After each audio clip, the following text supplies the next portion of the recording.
is your money, your call. Hello and welcome to Your Money, Your Call. I'm Julia Lee from Bell Direct. And if you have a question about shares, our phone lines are open right now on 1300 30 34 35, or of course you can email us on yourmoney@skynews.com.au. And joining me on the panel tonight, we're very lucky to have Richard Hemming, who's an independent analyst who edits Under the Radar Report.com.au, and Gary Glover, who's from Novus Capital. Well, what a day on the markets. Initially, it didn't look too bad, but throughout the afternoon, we saw the market selling off slightly, but really it was the high PE ratio stocks that came under pressure today. On the flip side, though, the Amazon launch into Australia went about with a bit of a fluff, and the retailers bounced back. Stronger retail sales numbers as well. JB Hi-Fi, Harvey Norman, both up 6%. So plenty to talk about. And of course, we are in the month of December, which typically is a pretty good month for the Australian share market as well. Let's ask our panellists what they're doing in terms of their portfolios and what they're expecting for the market. So Gary, we'll start off with you. Looking at the market at the moment, we seem to struggle to get any momentum past that 6,000 point mark. What are you seeing? How are you positioning yourself? Yeah, look, I think with the obviously the Royal Commission on the Banks, that's going to put a bit of pressure on the banks here and drag them back here. So I just can't, if they make up quite a large component of the index here, so if they're getting dragged back, it's going to be hard for the index to get over that mark. So I can kind of see the index sort of being wound back. There's elements there that are going up and down here, but I still have a few concerns about the US market there. Just been so long here without a decent correction there. The ranges on the US market have really increased recently. So the S&P's had like a 1%, 2% range.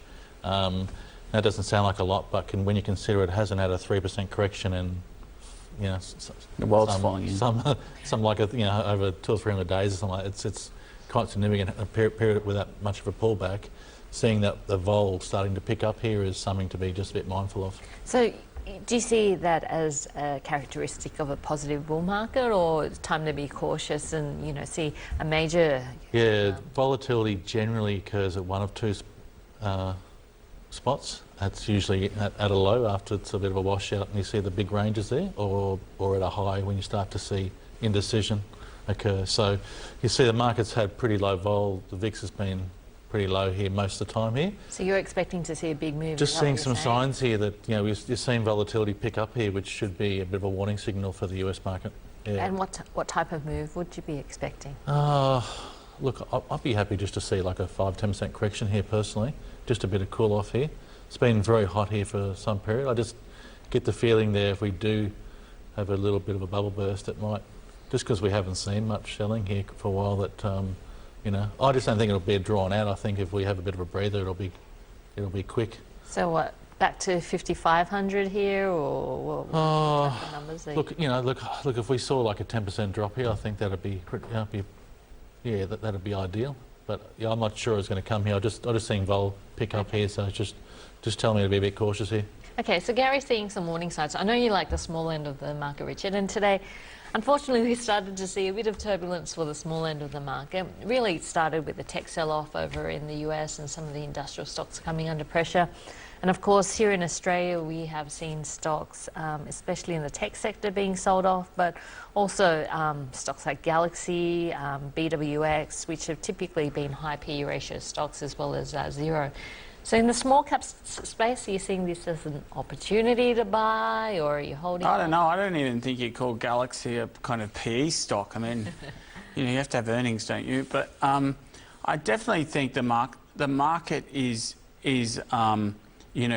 definitely schizophrenic. I mean, we had one of our stocks. We sort of looked at it a couple of months ago, Billabong, thinking this stock, there is deep value here, and bang, people are looking for value, not just retail investors, but institutions and private equity.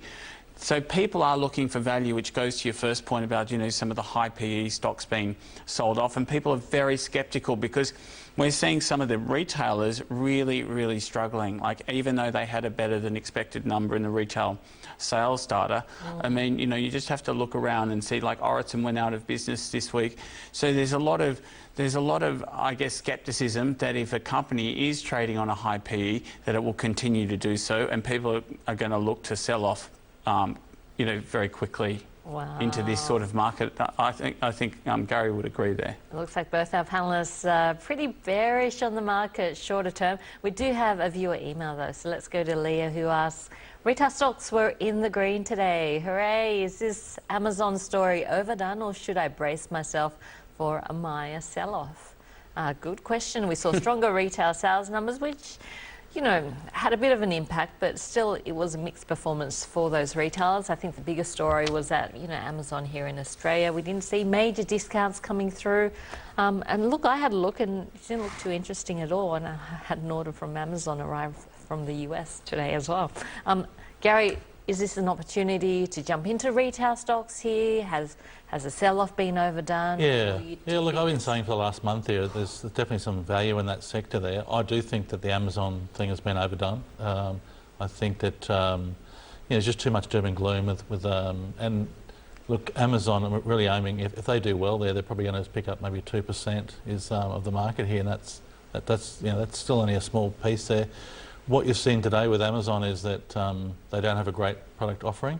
Amazon really are just looking to clip the ticket here, so they're looking to try and take 9 to 15% off the retailer. The retailer basically carries the carrying costs, the delivery costs. There's no there's no upside there for the retailer except to be on the Amazon platform.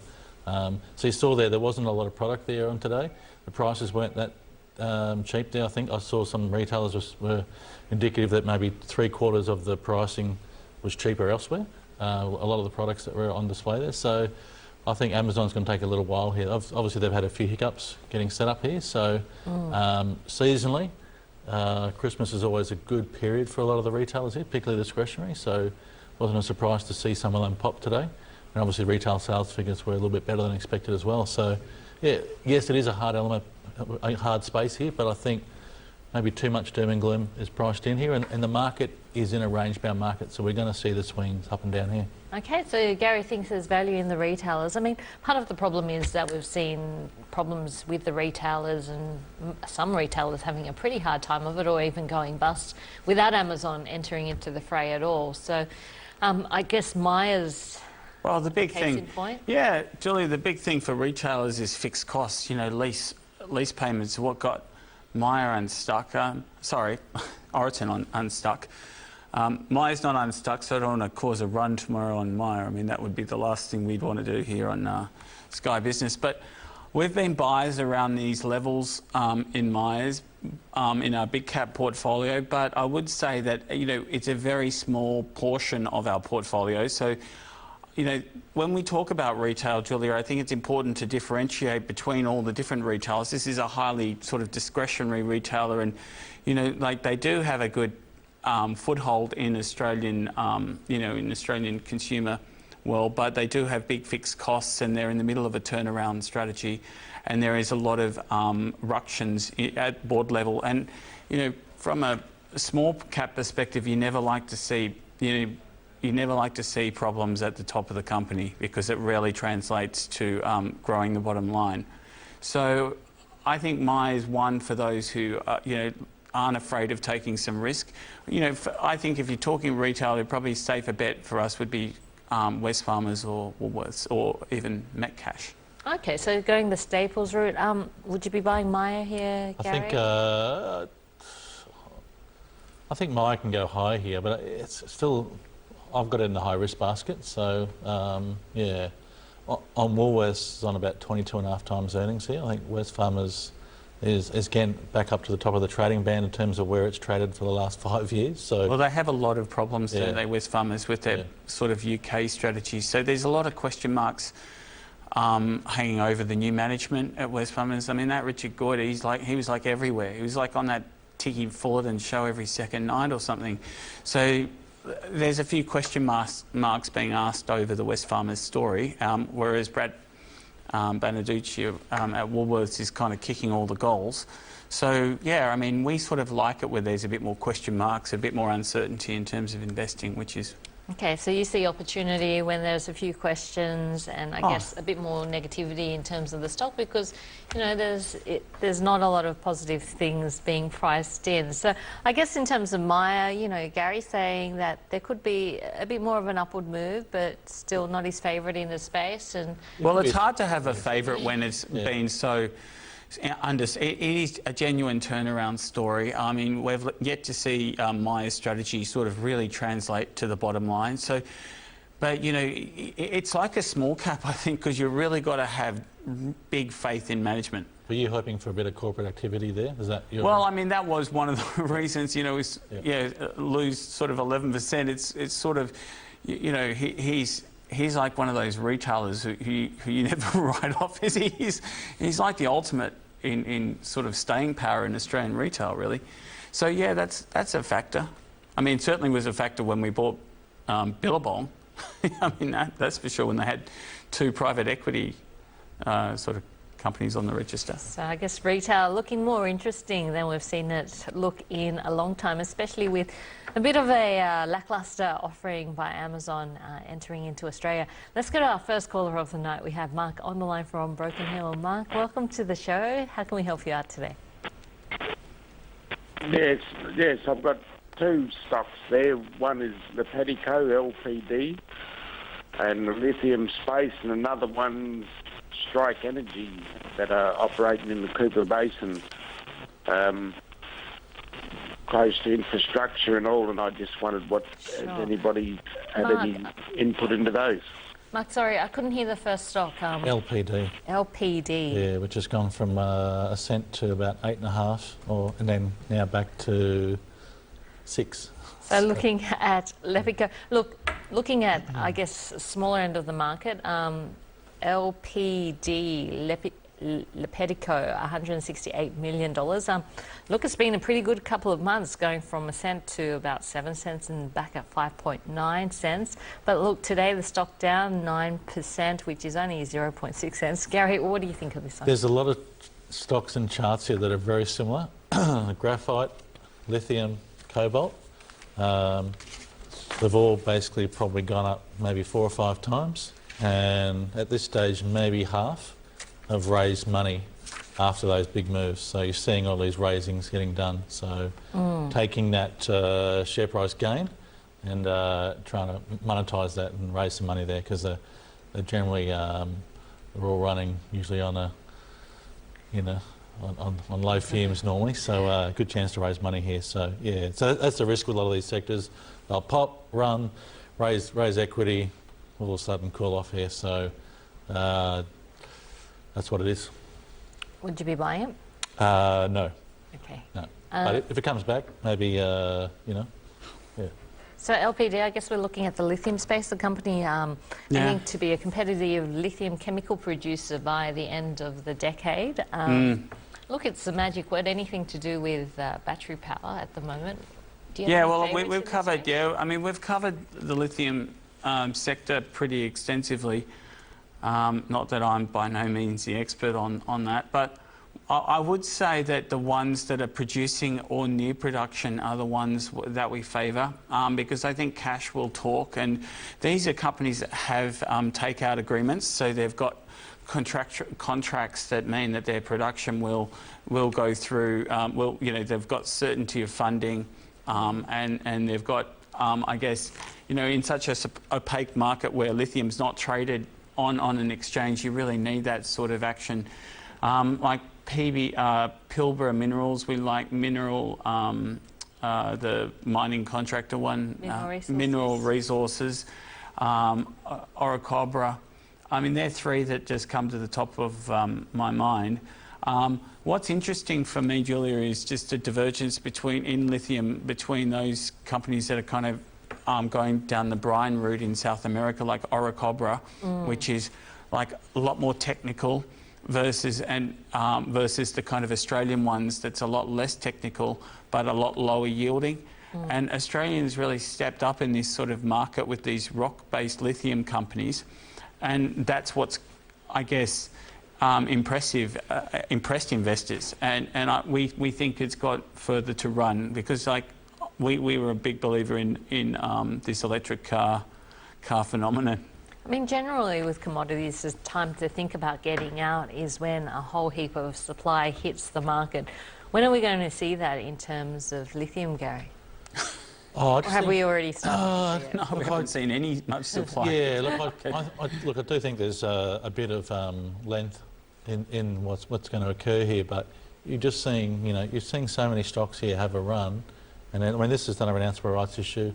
They're all raising money here, so the problem is there. You raise so much money, and they're raising a lot of these companies, and usually at a discount, so therefore it drags it all back here. So, tend to think here you're going to see. In this space here, I guess, I know everyone's talking about cobalt because that's the real, sort of shortage area here, but you're going to see moves up. They're going to be probably, double, triple moves, and then you're going to see pullbacks that might come back 50%. So it's going to make it pretty tricky to trade here. Pretty exciting as well, but I think you're going to see big moves and up here. Just don't want to be chasing markets here. Once you see those rights issue raise capital, probably there's going to be a bit of selling, and it'll probably drift back. So if you like the story, and they do raise money, just wait for the selling to sort of take its place. And usually, after a few weeks, the share price will drift back. You'll probably get them at a cheaper price here. Okay, we need to take a short break, but if you'd like to speak with our expert panel, our number's 1300 30 34 35, or you can email us, yourmoney@skynews.com.au.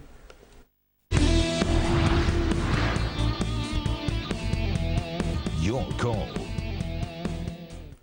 Welcome back to Your Money, Your Call. We are still taking your calls on 1300 30 34 35 and your emails, yourmoney@skynews.com.au. And we now have Michael on the line from Sydney. Michael, welcome to the show. How can we help you tonight?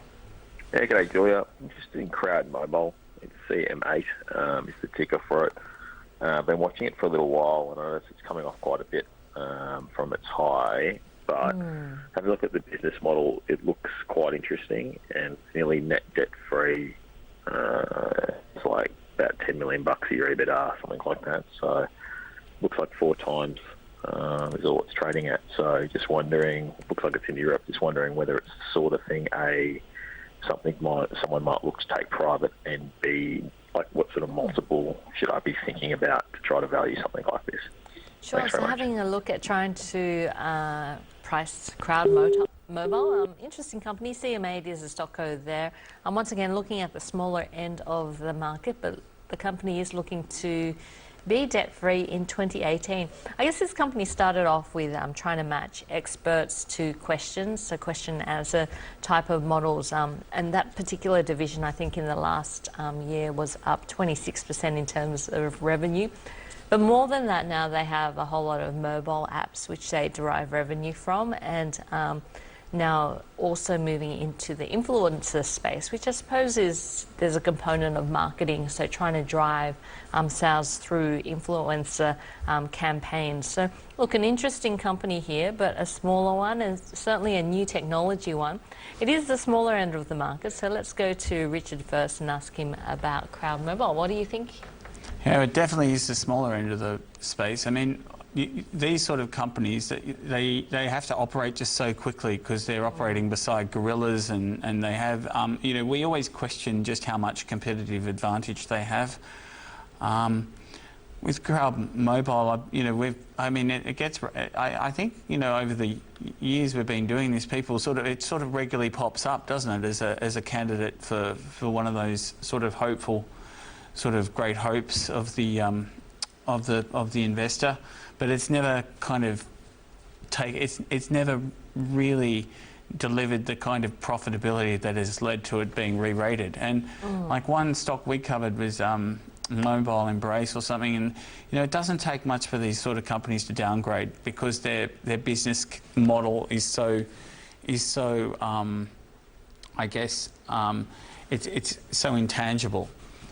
So we would sort of avoid this. Like one stock we've been sort of advocating for a long time is eServe. They have a remittance business alongside MasterCard.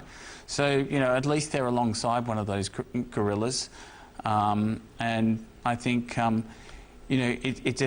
it's a very dangerous space to be from a minority shareholder's perspective. Even if it gets taken out and made private, it doesn't always translate to a minority investor sort of reaping the rewards in this sort of space, depending upon who the cornerstone shareholders are. So I certainly wouldn't be purchasing it on the basis of it getting taken out. What do you find the company interesting at all? Would you be buying it? Well, as I said, like I've kind of looked at it in the past alongside a lot of other types of companies, and the fact that it's still alive is a big tribute to management. But do I think that it'll go further? No, because I just don't think the leverage is there in the business model for it to really gain sort of global sales and I guess to justify paying a good multiple for it. Yeah, I mean, obviously, apart from obviously earnings and management, do you really believe in what they're selling? Yeah, So, I mean, selling for it's like basically trivial advice, isn't it, or trivial information? So I don't know. I just don't think that people are going to want to pay for it. I mean, in the age where there's so much information out there, I know it's great to go and maybe find it all in one spot there, but it's pretty easy to find more information now for free. So, as you've seen with media space there, people aren't paying for content anymore. Everyone wants it free. So I don't think, with information here, I think people will search for it for free. I'm not sure they're going to pay for it, or want to pay for it anyway. So. Don't you guys remember being at uni and having an assignment due the next day and desperately wanting help? Or Wikipedia. Yeah, sometimes I just think there's free avenues there now, like we never had, I guess. So yeah. Okay. So yeah, but maybe you might. I guess pay we're a just a bit sceptical. Yeah. Like the management are doing really well to keep the business going and they're moving very quickly. I guess we're just sceptical of that. Like what investors really love is like clip the ticket, like what Gary was saying before about Amazon. They just clipped it. That's what you like. You want annuity style revenues, and we just don't see an annuity style revenue coming to Crowd. Okay, so that was Crowd Mobile. Let's move on to our next caller. We have Gade on the line from Victoria. Gade, welcome to the show. How can we help you out tonight? Hi, yeah. Hi. I'd like Juliet for the panel's views on two stocks, please. Sure. Costa Group and Corporate Travel. Sure. So let's start off with Costa Group. CGC is the stock code there. Recently, we did see a bit of a sell-off, but this has been a star performer this year. One of the best performers, I think. If we have a look at how it's performed throughout the last 52 weeks, the stock's up 102%. I guess most recently it did another acquisition. I think it was a blueberry company in Morocco somewhere. But as a result, we saw an upgrade to their earnings guidance coming through from the annual general meeting, which was on the 16th of November. But of course, the stock's run pretty hard as well. Look, there has been some inside selling in this group. I believe that there has been a death in the family, which might have led to some of the stock being sold off. Gary, looking at Costa Group, I guess this is a commodity theme, but more on the food side of things. What do you think? Yeah, look. I think the view of the Gade's got two good stocks here. I think the question is price. So probably both a bit pricey here. What are we on, about 34 times or something for Costa Group? So look, probably less than that.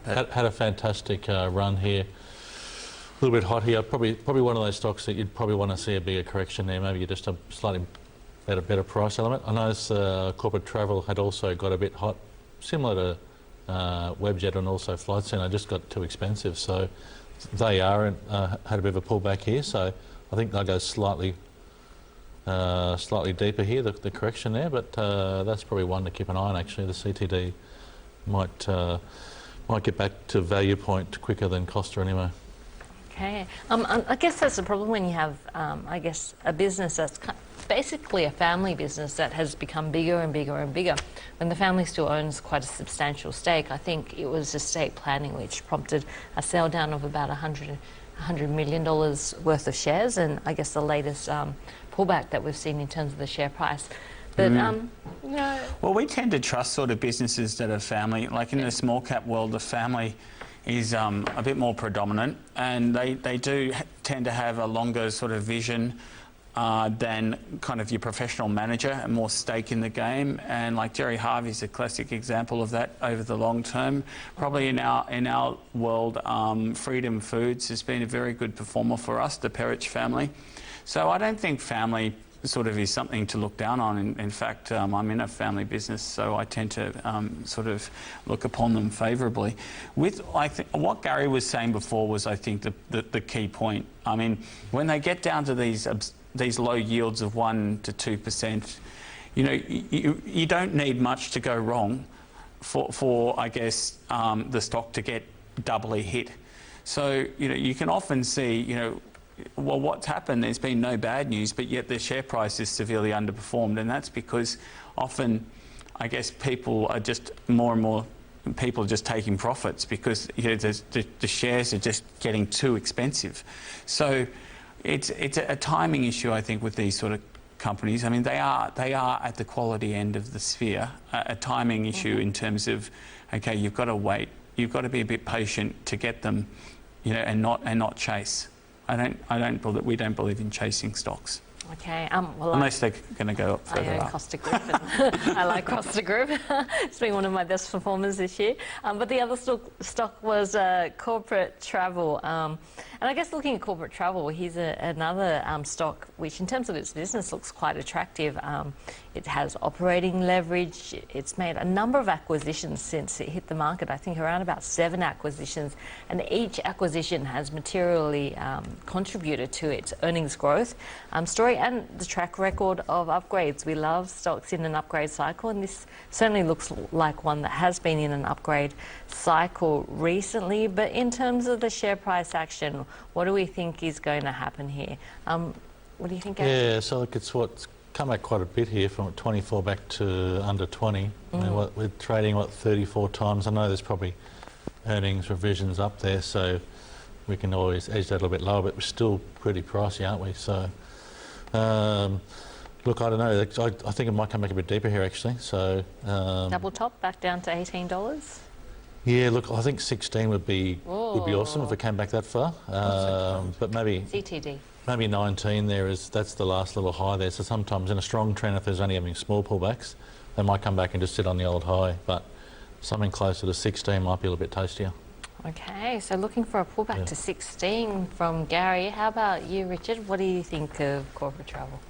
Well, I just think, you know, they're very it's always dangerous to chase a stock that's trading on kind of the metrics that this stock's trading on, and that it's done really well and it's run really well. They've had a good, like, from the little that I know of this company, they've had a good acquisition program. Is that right? But I think that's it's a ramp up sort of. Yeah, that's not necessarily sustainable. Yeah. So we don't sort of chase roll ups. I mean, that's not to say that they won't still, you know, get organic growth. But I mean, what we're seeing in Australia is pretty low economic growth, and we're seeing that not just in Australia, around the world. I mean, it is growing a bit around the world, and these guys are beneficiaries from that. But they can get hit from exchange rates and the like, and I just think it's a sort of a stock in a precarious position. It's interesting because it is a stock that has continued to outperform throughout the years, and it's a stock that has been in an upgrade cycle, and acquisitions have simply given it scale. And surely in this type of space, scale counts for something, as well as the upgrade cycle that it's in. Yeah. It's leveraged to that travel area where we are seeing substantial You're never growth. going to get true value here, because if the roll-up keeps going, you're never really going to buy it at a cheap PE. At some point, you get diseconomies of scale, Julia. Like, basically, you cannot just continually, you know, accumulate and accumulate and accumulate in a small market like Australia and expect that it's going to be, you know, as the mantra of a business person, EPS accretive all the time. You have to be a bit sceptical sometimes, and we've seen so many examples, like Domino's most recently, where the roll-up, you know, it ceases to work. It doesn't. It ceases to work when organic growth stops, but this company has could be another 12 months before the wheels fall off. I understand that, but I'm just saying it's a momentum story. Yeah. But I would just caution against buying into that at this point. Okay, so both our panelists don't like it. I like it. I think that they have a good track record in not only acquiring and that roll-up story, but also driving efficiencies, so driving that organic growth as well. But we are going to take a short break now. When we come back, we'll continue to answer your questions. So if you have one you'd like to ask our expert panel, our number's 1300 30 34 35, or you can email us yourmoney@skynews.com.au. You're watching Your Money, Your Call. Welcome back to the program. Joining me on the panel tonight, we have Gary Glover from Nervous Capital and also Richard Hemming from Under the Radar. So if you have a question you'd like answered, give us a call on 1300 30 34 35, or you can email yourmoney@skynews.com.au. And we have Simon on the line from the Gold Coast. Simon, welcome to the show. How can we help you tonight? Hi guys, I have to ask the question. Somebody's going to do it tonight. I want to know what you guys think about Bitcoin. Oh, here we go. Julia was sticking up for Bitcoin the other day when she talked to another host. But I've been buying bits and pieces of Bitcoin since it was 4,700, and that was only in October. Oh, wow. So I'm holding on. I don't really care what the experts say. I know it's not a legitimate investment, but I just want to know what you guys think. And I've heard stories it could go to $100,000 per coin. Sure. Well, let's congratulate him on holding on so far. I do love the fact that Simon does say it's not a legitimate investment. So at least he's recognised what it is, which is a good thing. Because if we're not beyond speculating. yeah. So yeah, but I guess the key there for Simon is, like, regardless of any opinion, and if this is a bubble, this is all about executing what he's got in place here. So he's obviously doing pretty well at the moment. Just make sure you get a stop in place there, Simon. There's pretty big spread between, because it's such a thin market. Because you've got a few people holding, basically cornering the market, like these Winklevoss guys. What's his name? Satoshi Nakamoto. There's no doubt in my mind this thing will burst, but when is the question? I mean, for Simon's sake, it might maybe go to 15 or 20,000. I think what's happening in the next week, like what we heard today and yesterday, is the key event. Like, CBOE exchange in Chicago's come over the top of the Chicago Mercantile Exchange, and they're going to be trading futures in this stock. So what people are speculating is that all these hedge funds are going to go in and are champing at the bit and going to push this thing up. But the counter to that is, well, all these hedge funds, it's going to enable people en masse to short it, because it's been such a one-way trade. It's been such a one-way trade because the market has been cornered. So I think we've written a lot about this in tomorrow's issue. Oh, really? So, yeah. Well, you've got to parlay Bitcoin in to make money. I mean, we won't be making as much money as was it Simon from the Gold Coast, but I think it's important to, as Gary says, to recognise that it is a bubble, because without doing that, you're going to be a victim. Nobody wants to be a victim in life. Yeah, well, it's like the tech boom was a bubble, but you can like sit on the side and not trade it and just watch it and go, yeah, that was amazing. But potentially there's an opportunity to make money on it as well. So, but just recognise what it is. That's that. Make sure you don't put any exorbitant amount of capital in there. And I just love Simon's phrase that he's already recognised that it's not legitimate investment. So in his mind, it's. Well, he's trading for fun. He's trading. Well, he's speculating, because if you were to view it as a legitimate investment, I guess in terms of Bitcoin, I'd look at three different things. One is, as an alternative to a fiat currency, or as like a currency, so moving from US dollars into Bitcoin or Japanese yen to Bitcoin. Secondly, criminal activity, because there is a black market that is fueled by Bitcoin. And thirdly, you think it's going up. But if you look at all of these three reasons, I guess if you look at it as, an alternative to fiat currency and the store of value, well, the volatility that's in this probably rules it out, especially when you see movements of going up, X% or going down 20 to 30% in one session. Secondly, I guess looking at the black market, yes, there's growth there, but certainly not 850%, which is around the performance of Bitcoin this year. So there's a third reason that the price is going up. So basically people are buying it because the price is going up. If you're doing that, that's the rule that there's a greater fool theory. So there's a greater fool that's going to buy it from you. I guess the thing is that you're limited in terms of the supply here at 22 million at the moment. So there's an element of supply and demand. So as you do get a larger audience, and if it's going up, you may get some more demand coming through there.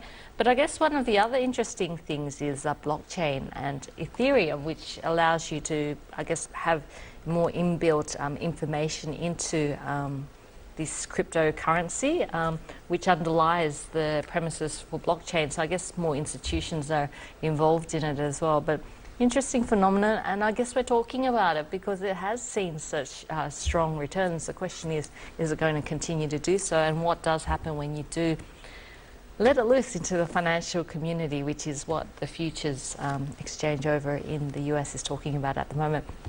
Let's now move on. We've got an email here from a viewer, Tom, who asks, what are your thoughts on waste collection company Bingo Industries and also funds management business Magellan? I think these are two that were actually upgraded by Goldman Sachs today, I believe.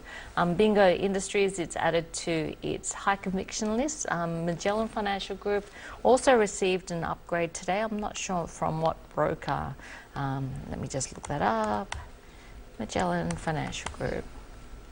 By UBS, so increasing their target price on Magellan to $30, so increasing target price by about 10% there. But let's start off with Bingo. I guess Goldman Sachs liking Bingo because the growth in the waste management area, and look, this is East Coast exposure to recycling, strong exposure to the infrastructure area as well. Looking at Bingo, BIN is the stock code here. Richard, what do you think of Bingo? We prefer tax-free, Okay, why? a smaller market cap, and they have more technical expertise on the computer, like on the computer side of things. You know, recycling computers and which they've been mandated to, which they're now mandated to do in Victoria and places like that. I think Bingo, like I don't know whether you saw that Four Corners documentary, but it's, you know, we were talking about family companies before, and there was a lot of question marks over the family that founded Bingo and their related enterprises. So there are a lot of question marks that company really needs to answer. So do you see regulatory risk? Is that the concern? Well, I think they have that whole scam that they were playing between New South Wales and Queensland. You know, so of course, like, these companies are kind of at the mercy. You know, they're basically economic rent players. So they are in positions where they can have their, you know, the rug pulled out from under them by, you know, by the government.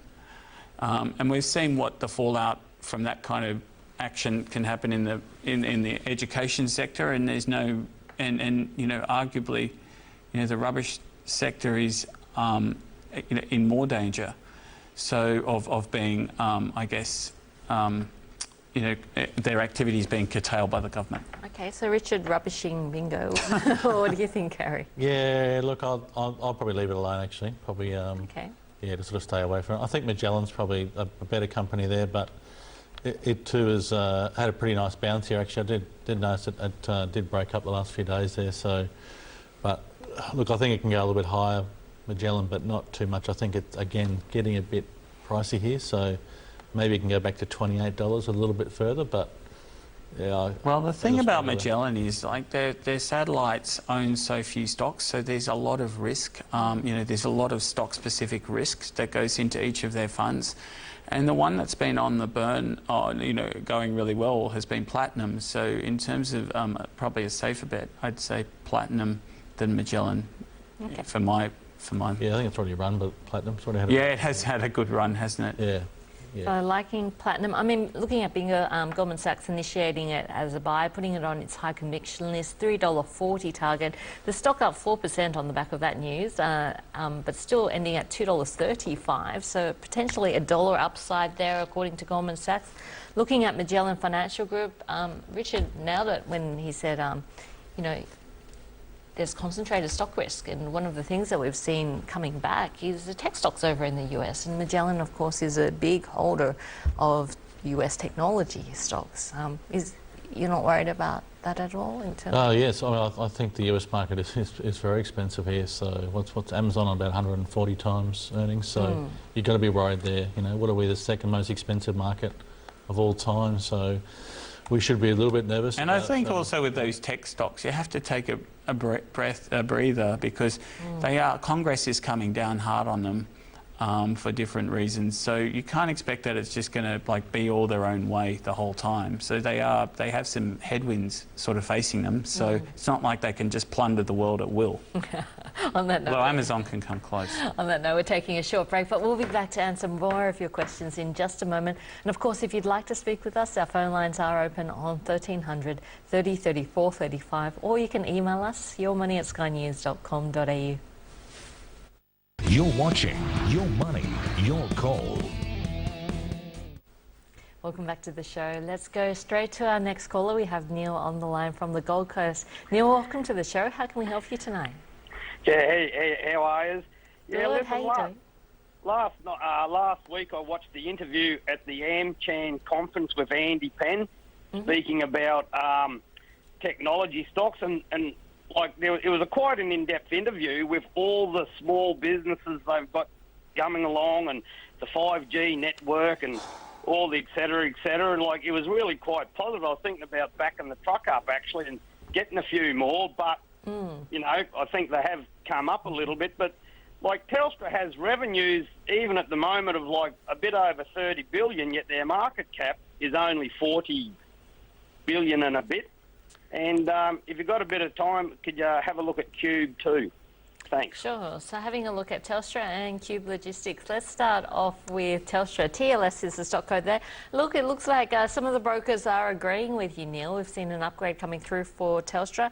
And in fact, the share price up today, up 3.1% at $3.61, finishing on the highs of the session. And that's usually a positive, as Gary would tell me. But looking at Telstra, look, the big question for the market has always been where this growth is going to come from.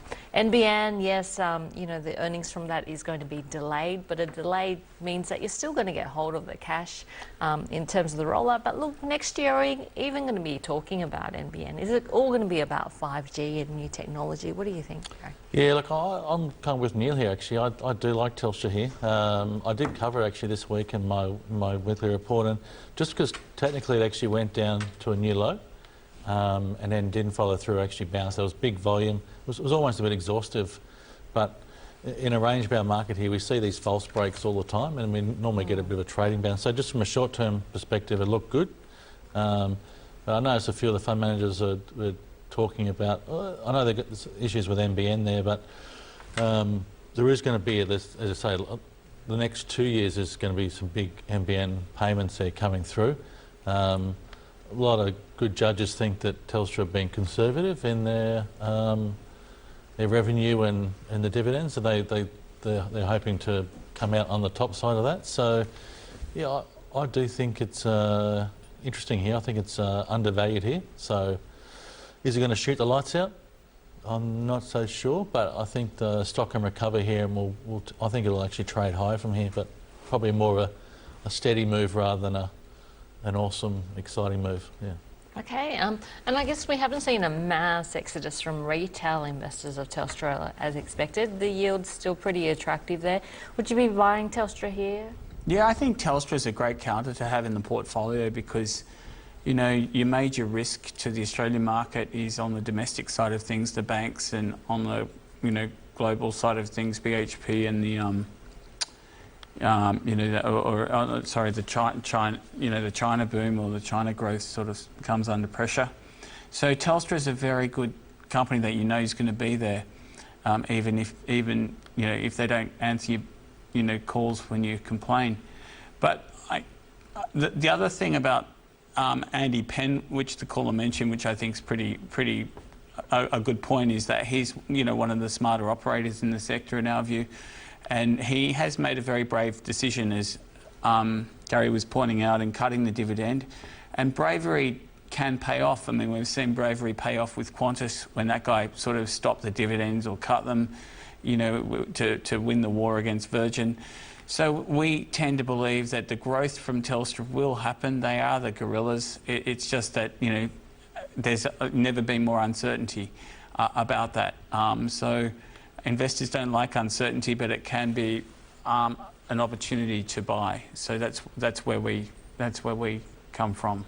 Okay, so it looks like Goldman Sachs pretty positive on Telstra. It has a $4.33 target on the stock. According to Goldman Sachs, Telstra is outperforming Optus and Vodafone on iPhone X pre-orders, which will be a big factor in terms of earnings. But look, this is a stock that people either love or they hate. And on the other side of the spectrum, Shaw have a sell rating with a $3.18 target, and Citi have a sell rating with a $3.25 target on the stock. So I guess just balancing that growth question and where that growth is going to come from. We have It's definitely going to go up. Shaw's got to sell it. Sorry? So it's definitely going to go up. Shaw's have got to sell it. So I guess Carrie thinking that you know, maybe it's good to go against the crowd and buy Telstra, but certainly we did see a jump up there. It does come, I think, to time to have a break. Actually, that's all we have time for today. Thanks so much to our guests tonight, Richard Hemming from Under the Radar and Gary Glover from Novus Capital, and to you, our viewers, for all your calls and your emails. And of course, if you missed any of the show and you want to listen again, you can go to your favourite podcast platform and just search for Sky News, Your Money, Your Call. Until next week, I'm Julia Lee from Bell Direct. Thanks for your company.